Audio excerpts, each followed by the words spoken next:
नमस्कार, जम्मू कश्मीर की खास बुलेटिन देख रहे हैं आप सब और मैं हूं आपके साथ पल्लवी जम्वाल। तो चलिए शुरुआत करते हैं आज के जम्मू कश्मीर की खास खबरों की और सबसे पहले रुख करेंगे कश्मीर की तरफ, क्योंकि कश्मीर की अगर बात करते हैं तो बैक टू विलेज प्रोग्राम को लेकर जो वादे किए गए थे सरकार द्वारा वो पूरे होते हुए नहीं नजर आया। अगर अभी भी बात करें तो कश्मीर घाटी के बहुत से ऐसे इलाके हैं जहां पर अभी तक विकास नहीं हुआ है और वहीं पर पंचायतों के प्रतिनिधियों की बात की जाए या डीडीसी के प्रतिनिधियों की बात की जाए या बीडीसी के प्रतिनिधियों की बात की जाए तो उन्होंने भी लोगों को नाउम्मीद किया है। और वहीं पर बैक टू विलेज प्रोग्राम की अगर बात कर रहे हैं तो बैक टू विलेज प्रोग्राम में कश्मीर घाटी के बहुत से इलाके हैं जहां पर अभी तक विकास नहीं हुआ और इस प्रोग्राम को जब शुरू किया गया था तो बड़े पैमाने पर किया गया था। और वहीं पर अगर हम बात करें लोगों की तो लोगों का साफ कहना है उपराज्यपाल से कि वो तवज्जो दे रहे हैं कि अगर बैक टू विलेज प्रोग्राम को शुरुआत किया गया था उसकी तो उसको लेकर कई ऐसे इलाके हैं कश्मीर घाटी में जहां पर अभी तक कोई विकास नहीं हुआ है और तवज्जो देने की मांग लोग अभी भी उपराज्यपाल से कर रहे हैं। तो आपको बता दें कि जब प्रोग्राम की शुरुआत की गई थी तो बड़े पैमाने पर प्रोग्राम की शुरुआत की गई थी। हमें देखने को मिल रहा था कि गांव के जितने भी इलाके हैं या जो वो इलाके जो कि दूर दराज के हैं और जहां पर विकास नहीं हुआ था उसको लेकर सरकार ने साफ कहा था कि उन इलाकों का विकास होगा। और उसी के बाद अगर पंचायतों के प्रतिनिधियों की बात की जाए, डीडीसी के प्रतिनिधियों की बात की जाए या बीडीसी के सदस्यों की बात की जाए तो जहां पर जब इलेक्शंस की गई थी डीडीसी के तो तब भी लोगों को एक उम्मीद बंधी थी कि अब इन लोगों जो ये इलाके हैं इनका विकास कहीं ना कहीं हो पाएगा। लेकिन साफ तौर पर जो पूरे के पूरे वादे हैं वो फिसड्डी साबित हो रहे हैं। यहाँ पर ज्यादा जानकारी क्या है तो ज्यादा जानकारी के लिए हमारे साथ हमारे संवाददाता रूफ यहाँ पर ज्वाइन कर चुके हैं, तो रूफ से जानते हैं। रूफ, पहले मैं जानना चाहूंगी कि अगर हम बैक टू विलेज प्रोग्राम की बात करें तो जब बैक टू विलेज प्रोग्राम की शुरुआत की गई थी तो कश्मीर घाटी के बहुत से ऐसे इलाके थे जो कि दूर दराज के इलाके हैं जहां पर विकास नहीं हुआ था। तो लोगों को एक उम्मीद बंधी थी कि अब इस प्रोग्राम के जरिए जो है विकास वहां पर संभव हो पाएगा। उसके बाद डीडीसी की जब इलेक्शन हुई तब भी उनको एक उम्मीद बंधी, लेकिन अब जो सारे के सारे जो वादे हैं वो कहीं ना कहीं पूरे होते हुए नहीं नजर आ रहे। तो इससे लोगों में किस तरीके की देखने को मिल रहा है कि लोगों का क्या कुछ कहना है? बिल्कुल पल्लवी, देखिए जब आर्टिकल को एब्रिगेट किया गया उसके बाद सरकार ने ये दावे किए थे कि जो 70 सालों में जम्मू कश्मीर में कोई विकास नहीं हुआ है और जब गवर्नर इंतजामिया यहाँ पे आया था तो उनका ये कहना था कि मरकजी सरकार अब यहाँ पे जम्मू कश्मीर में तामीर व तरक्की होगी और यहाँ पे विकास का जाल बिछा दिया जाएगा। और उसके हवाले से मुख्तलिफ जो प्रोग्राम से सरकार ने शुरू भी किए थे, चाहे back to village first second third की बात करें, फिर ब्लॉक दिवस की बात करें और अभी एक नया प्रोग्राम भी लाया गया है पब्लिक आउटरीच प्रोग्राम जहां पे फार फ्लंग एरियाज में एडमिनिस्ट्रेशन जा रही है। और ये प्रोग्राम इस वजह से बड़े डिफरेंट थे क्योंकि यहाँ पे जो सरकार थी, इंतजामिया थी, वो लोगों के पास जा रही थी मुख्तलिफ इलाकों में और लोगों के मसाइल सुने गए, ग्रीवेंसेस सुने गए हैं, मगर आउटकम इन प्रोग्राम्स का कुछ नहीं है। जैसे लोग कह रहे हैं कि खाली फोटो सेशन ही वहां पे हुआ है और कुछ काम जो है वो नहीं हुआ। लोगों ने तो बड़ी डिमांडें नहीं रखी थी, बुनियादी सहूलियात जो लोगों को चाहिए जैसे पानी, सड़क या बाकी मामला जो है उनको लेकर लोगों ने बात की थी। तो उस हवाले से भी जो सरकार के दावे हैं वो जमीनी सतह पे कहीं दिखाई नहीं दे रहे हैं कि जो विकास का नारा जो लगाया गया था वो विकास जो है जमीनी सतह पे कहीं दिख नहीं रहा है और लोग जो है वो नाराजगी का इजहार कर रहे हैं। जी, वहीं पर उसके बाद अगर हम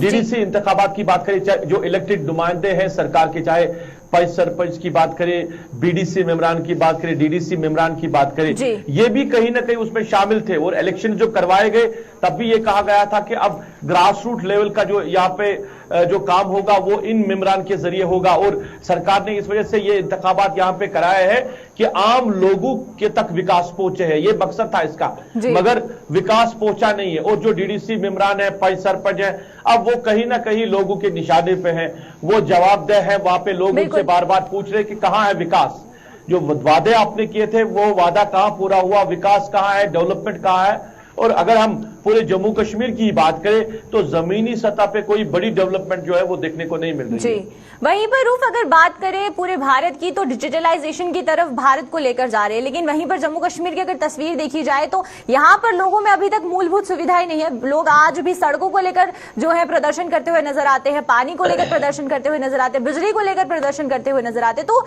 ये जो वादे बड़े बड़े किए जाते हैं सरकार द्वारा कि बिजली मुहैया करवाई जाएगी, हर घर पानी पहुंचेगा, सड़क जो है वो पक्की सड़क हर गांव में पहुंचेगी, तो इन वादों के चलते अगर हम बात कर रहे हैं सरकार को लेकर तो ये जो योजनाएं हैं ये कितने हद तक सफल हो पा रही हैं कश्मीर में?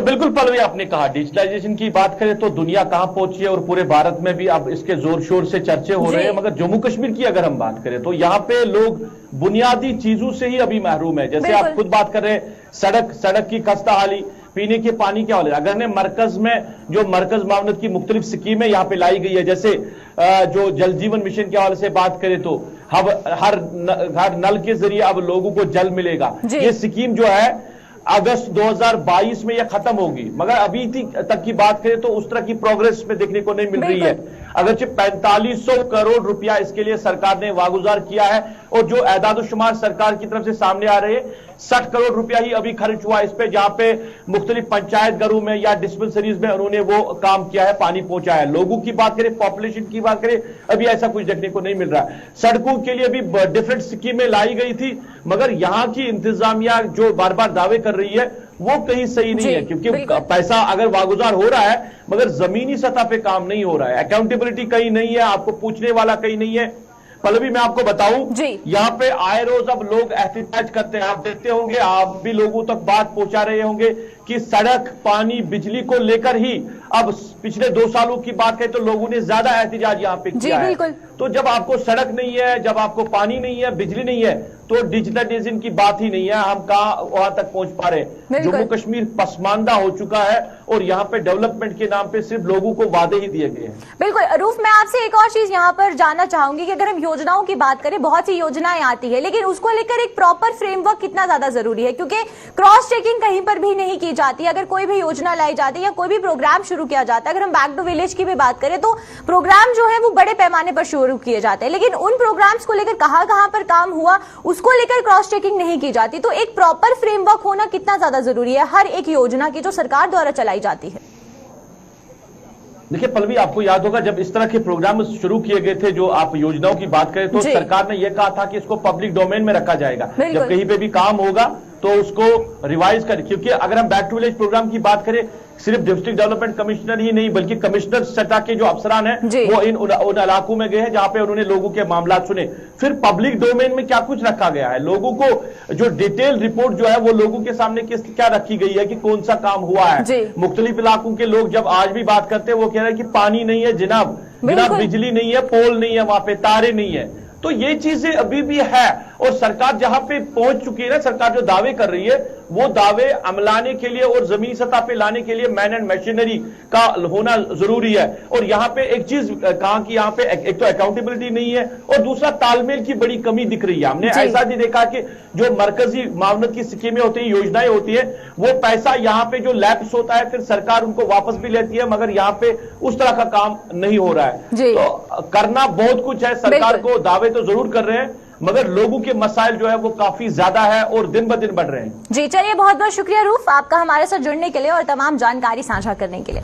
तो ये थे हमारे साथ हमारे संवाददाता रूफ जो कि कश्मीर से जुड़े थे और जिस तरीके से रूफ ने बताया कि अगर हम बात करें सरकार द्वारा बड़ी योजनाएं चलाई जाती हैं और बड़े पैमाने पर उस योजना को आगे पूरे तरीके से चलाया भी जाता है, लेकिन उसको लेकर क्या कुछ आगे लोगों तक वो योजनाएं क्यों नहीं पहुंच पाती है, इस पर नजर डालना बहुत ज्यादा जरूरी है। और बैक टू विलेज प्रोग्राम की अगर बात की जाए तो बैक टू विलेज प्रोग्राम को लेकर भी लोगों में अब निराशा जो है वो देखने को मिल रही है। तो चलिए अब रुख करते हैं राजौरी की तरफ। राजौरी की अगर बात करें तो वहां पर प्रशासन के फैसले को लेकर लोग थोड़े से जो है वो परेशान होते हुए नजर आते हैं। अगर बात करें हम लोग राजौरी प्रशासन की तो राजौरी प्रशासन ने अजीबोगरीब फरमान लाया था जिसमें लोग सख्ते में आ गए। आपको बता दें कि फरमान क्या है कि प्रशासन ने शाम 6 बजे से लेकर 8:30 बजे तक सारा यातायात पर रोक लगा दी है। अब ये रोक लगाने का क्या कुछ वजह है और आखिरकार क्यों यातायात पर रोक लगाई गई है, क्योंकि अगर हम लोगों की बात करते हैं तो रोक लगने की वजह से जो मरीज है वो अस्पताल उनके लिए पहुंचना बहुत ज्यादा मुश्किल हो गया है, उनको काफी दिक्कतों का सामना करना पड़ता है। और वहीं पर आदेश से लोगों में जरूरी कामकाज पर भी जो असर है वो पड़ रहा है, क्योंकि अगर हम रोक की बात करें तो 6 बजे से लेकर शाम के 6 बजे से लेकर 8:30 बजे तक जितना भी यातायात है राजौरी का उसको पूरी तरीके से बंद कर दिया जाएगा। अब ये फैसला आखिरकार प्रशासन ने क्यों लिया है? क्योंकि लोगों की अगर बात करें, बहुत ऐसे लोग हैं जो अपने रोज जो काम धंधा है उस पर जाते हैं। वहीं पर बात करें, अगर हम अस्पतालों में जाने के लिए काफी लोगों को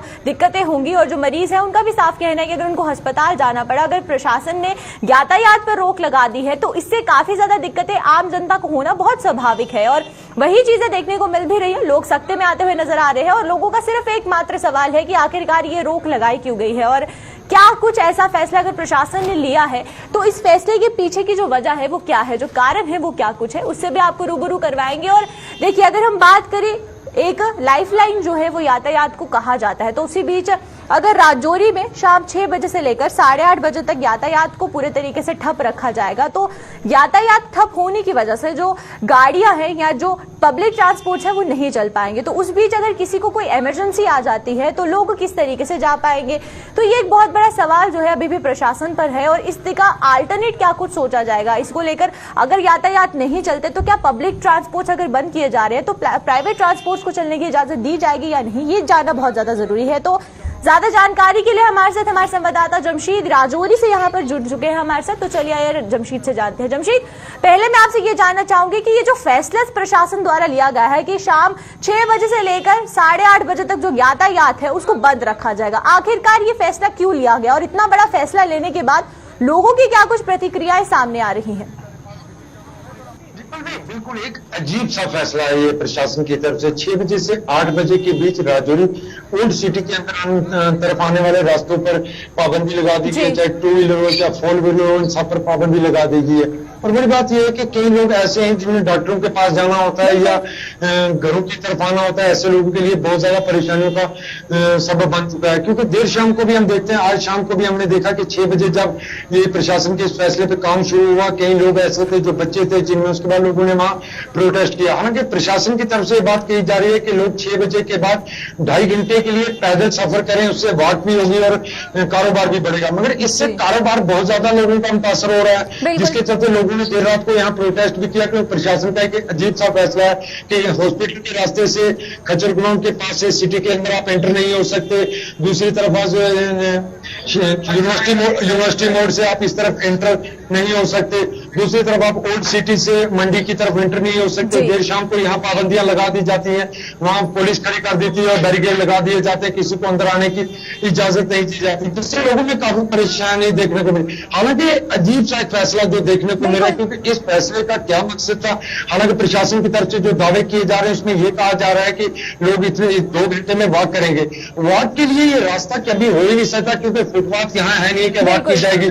दूसरी तरफ काफी लोगों के व्यापार को फर्क पड़ रहा है। जी परवीन। बिल्कुल जमशीद, एक और चीज जो मैं आपसे जानना चाहूंगी, अगर बात करें ये जो 6 बजे से लेकर 8:30 बजे तक का समय है, तो क्या अगर किसी को कोई इमरजेंसी आती है तो उसको लेकर कोई अल्टरनेट रखा गया हो, कोई दूसरा रास्ता, जिससे कि वो मरीज हो, चाहे वो कोई भी ऐसा इंसान हो जो अपने कामकाज से घर की तरफ जा रहा हो, तो वो किस तरीके से अपने घर पहुंच पाएगा, या जो मरीज है वो अस्पताल किस तरीके से पहुंच पाएगा? क्या उसको लेकर कोई इस तरीके की जानकारी या इस तरीके का कोई भी जो आदेश है वो सरकार द्वारा आया हो? बिल्कुल, कल प्रशासन से इस हवाले से बात हुई थी, मगर प्रशासन की तरफ से दावा किया जा रहा है जिनको इमरजेंसी होगी उनको जाने दिया जाएगा। मगर कल हमने ऐसे कई केस देखे जिनको इमरजेंसी थी उनको जाने की इजाजत नहीं देगी, सिर्फ फायर सर्विस और एम्बुलेंस को जाने की इजाजत है। कई बच्चे थे ऐसे बीमार थे, कई बुजुर्ग ऐसे बीमार थे, कई इनमें से घर जाना चाहते थे, कई डॉक्टर के पास जाना चाहते थे, जिनको रास्ते में रोका गया था, जिसके चलते लोगों ने कल प्रोटेस्ट भी किया। हालांकि एक अजीब सा फैसला नजर आ रहा है कि ओल्ड सिटी की तरफ शाम 6 बजे के बाद चाहे 2 व्हीलर हो या 4 व्हीलर हो, उसको आने की इजाजत नहीं दी जाएगी। इस अजीब से फैसले से लोगों में भी काफी परेशानी है, क्योंकि लोगों को समझ ही नहीं पा रही है कि किस तरह का फैसला है जो प्रशासन की तरफ से लिया गया है, जिसके कारण लोगों को इतनी परेशानी का सामना करना पड़ रहा है। हालांकि कुछ व्यापारियों से हमारी बात हुई, उनका यह कहना था कि कोविड-19 के चलते पहले ही उनका व्यापार बुरी तरह मुतासर हुआ, और अब प्रशासन की तरफ से ये नया जो ऑर्डरनामा जारी किया गया, इससे इनका और व्यापार इसको नुकसान हो रहा है। और प्रशासन के इस फैसले पे अगर बात करें पल्लवी, तो अजीब से इस फैसले से लोगों में काफी परेशानी देर शाम को हमने देखी, क्योंकि अंदर जो लोग, कई लोग हमने ऐसे भी देखे पल्लवी, जो जम्मू से राजौरी की तरफ अपने घर आ रहे थे, उनको ये कहा जा रहा था कि गाड़ी आप अपनी यहाँ छोड़ के पैदल घर चले जाओ। ये कैसे अजीब से फैसले हैं जिससे लोगों में काफी परेशानी थी, और देर रात को लोगों ने इसके चलते इसके खिलाफ प्रोटेस्ट भी किया। जी पल्लवी। जी चलिए, बहुत बहुत शुक्रिया जमशेद आपका हमारे साथ जुड़ने के लिए और तमाम जानकारी साझा करने के लिए। तो ये थे हमारे साथ हमारे संवाददाता जमशीद, जो कि राजौरी से जुड़े थे। और वहीं पर राजौरी प्रशासन द्वारा ये जो फैसला लिया गया है, इससे लोगों में काफी रोष देखने को मिल रहा है, और जो रोष है वो स्वाभाविक भी है। अगर 6 बजे से लेकर शाम के 8:30 बजे तक अगर यातायात को रोक लगा दी जाती है, तो उस बीच लोगों को काफी दिक्कतें आएंगी। और जिस तरीके से जमशीद ने भी बताया कि जो लोग जम्मू से राजौरी की तरफ आए थे, उनको भी काफी दिक्कतें जो थी वो देखनी पड़ी। तो चलिए अब रुक करते हैं सांबा की तरफ। और सांबा की अगर बात करी जाए तो वहां पर डीसी द्वारा जो फैसला लिया गया था, और अगर आधा अधिकारियों की बात की जाए तो अधिकारियों को फटकार लगाई गई थी, उसका असर देखने को मिल रहा है। क्योंकि अगर ब्लॉक दिवस की बात करें तो ब्लॉक दिवस पर अधिकारियों को फटकार लगाने के बाद आज कई इलाकों के शिष्टमंडल जो है वो डीसी से मुलाकात करेंगे और अधिकारियों की शिकायत करेंगे। आपको बता दें कि डीसी ने जल शक्ति और बिजली विभाग के अधिकारियों को फटकार लगाई थी, और जिसके बाद अब उसका असर भी देखने को मिल रहा है।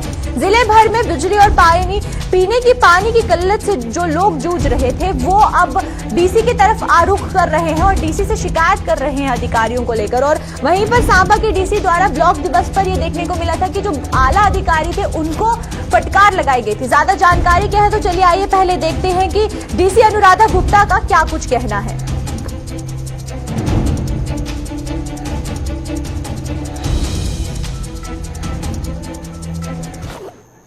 हमेशा और हमें भी दिलवाते हो। सबसे ज्यादा गाली पड़ी है इस बार बिजली और पानी के लिए। इस तरह की चीजें करो ना, गाली सुनते हो हमेशा और हमें भी दिलवाते हो। सबसे ज्यादा गाली पड़ी है इस बार बिजली और पानी के लिए। चोरी में कोई ओवरहेड टैंक बना है, लेकिन उसमें पानी वानी नहीं अभी तक डाला है, क्या इशू है? इस तरह की चीजें करो ना, गाली सुनते हो हमेशा और हमें भी दिलवाते हो। सबसे ज्यादा गाली पड़ी है इस बार बिजली और पानी के लिए। उनके मोहल्ले में आगे पीछे उनको खुशी होगी, जो बेचारा बिल देता है वो खुशी होगी कि चलो मेरी कोई इज्जत हुई उनको। अच्छा, जो लोग बिल देते हैं प्रॉपर जिंदा रहता है, ऐसा नहीं होता कि अपनी चोरी में कोई ओवरहेड टैंक बना है, लेकिन उसमें पानी वानी नहीं अभी तक डाला है, क्या इशू है? चोरी।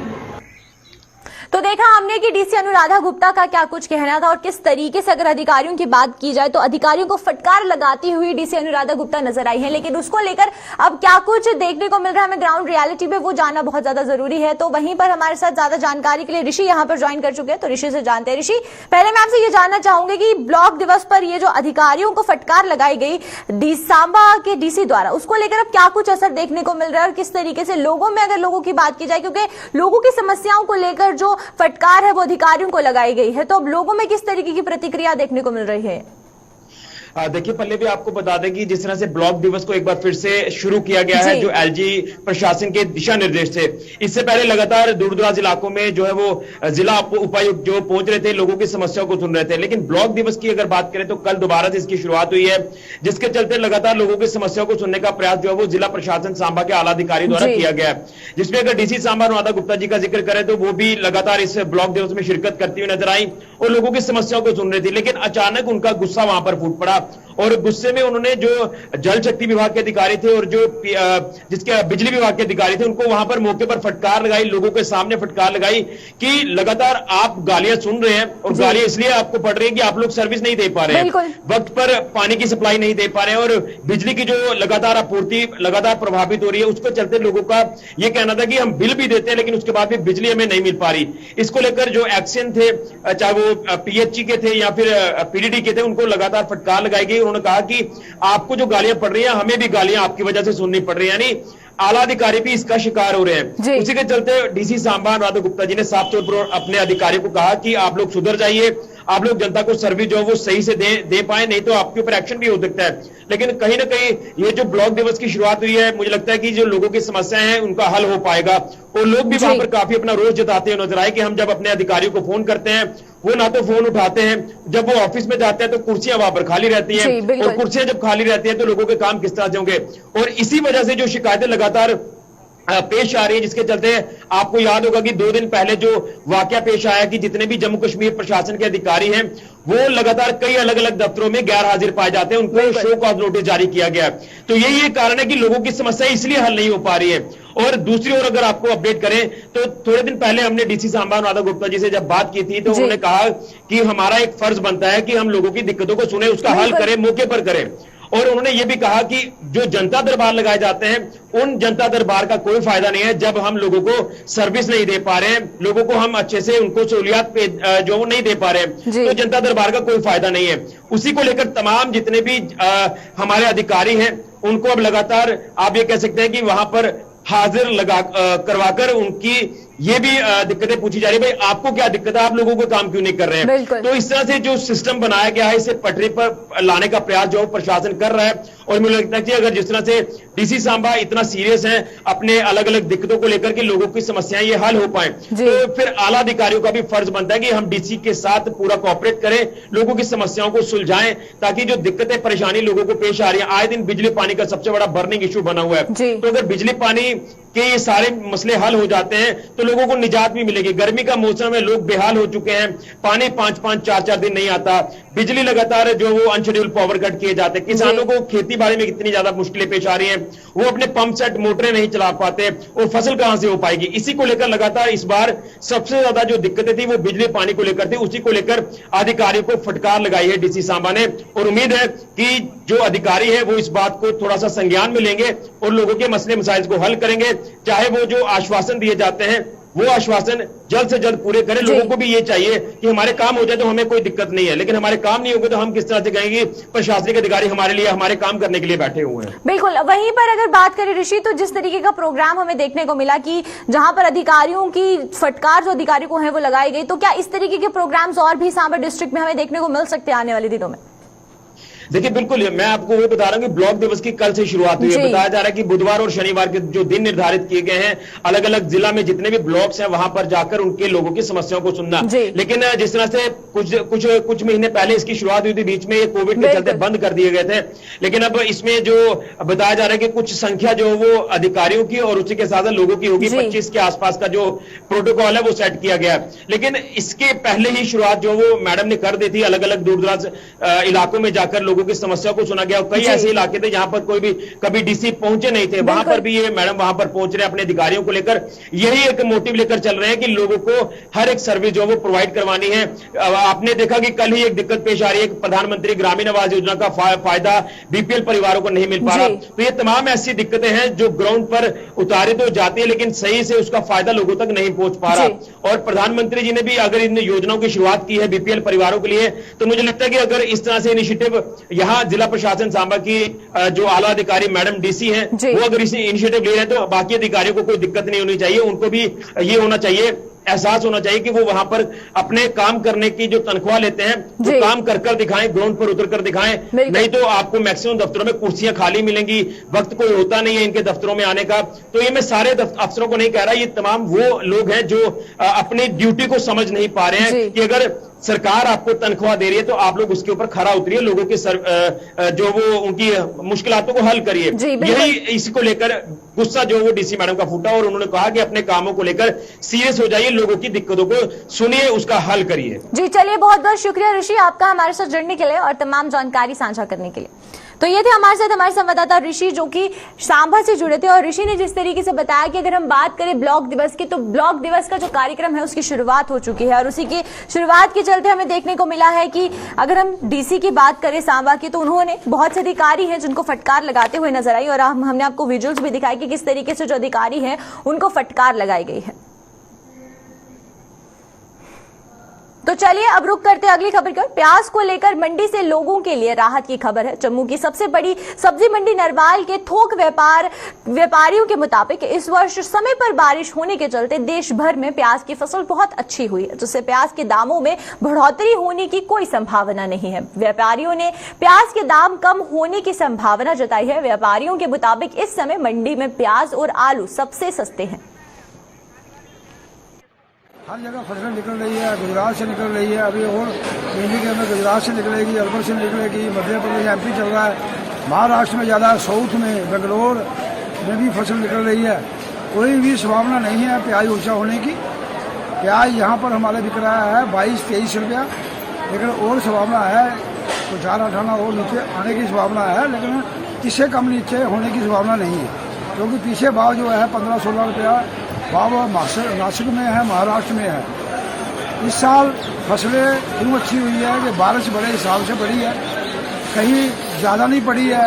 साउथ का डर था कि अगर साउथ में बेंगलोर की तरफ अगर बारिश ज़्यादा पड़ जाती तो उससे प्याज की शॉर्टेज हो सकती थी, लेकिन वहाँ पर भी बारिश बहुत हिसाब से आई है, इसलिए किसान बहुत खुश है कि फसल काफ़ी हुई है। हर स्टेट में फसल हुई है, कोई संभावना नहीं है ऊपर होने की अभी तक। प्याज की बुरी हालत है, बहुत मंदा है, स्टॉक में बहुत बैलेंस पड़ा हुआ है।